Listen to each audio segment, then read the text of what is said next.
এবার পালা বাড়ি ফেরার। আর বাড়ি ফেরার পথে রাস্তায় যখন যাচ্ছিলাম তখন একটা জিনিস খুব মনে পড়ছিল যে ছোটোবেলায় বাবা কখন আমাকে একা মামা বাড়িতেই ছাড়তো না। এর সাথে যাও তার সাথে যাও, আর দেখুন একা একা কতটা পথ পেরিয়ে চলে আসি এখন, প্রায় চলে আসি এবং একাই ফিরে যাই। এই সময় না একটু ভাবতে মনে হয় যে মেয়েরা চাইলে সব কিছু করতে পারে, সব কিছু। অনেকে বলে না সংসারের চাপ কী করে করব। সংসার আমিও করি, সংসারের চাপ তো অবশ্যই আছে, ছেলে মেয়ের পড়াশোনা আছে, তার মাঝখানেও নিজের জন্য কিছু করার একটা আনন্দই আলাদা। আর তার জন্য না সত্যি বলছি সাপোর্টের থেকেও বেশি দরকার ওই প্রশ্নগুলো না করা। কোথায় গেছিলে, কখন ফিরবে, কেন দেরি হলো। টাচুট ভগবানের অশেষ কৃপা, এই প্রশ্নের উত্তর আমাকে দিতে হয় না।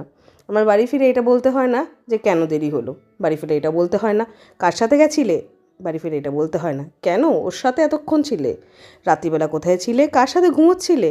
এইসব প্রশ্নের উত্তর আমায় দিতে হয় না, আমায় কেউ এরকম প্রশ্ন করে না। তাই জন্যই হয়তো আজকে একা এতটা দূর পাড়ি দিতে পারি, সাহস করে এতটা এগিয়ে যেতে পারি। ধন্যবাদ ভগবানের কাছ থেকে, আর ধন্যবাদ ওই মানুষটাকে যেই প্রশ্নগুলো আমায় করে না। নেমে পড়েছি এয়ারপোর্টে, আর এনার খরমটা দেখুন।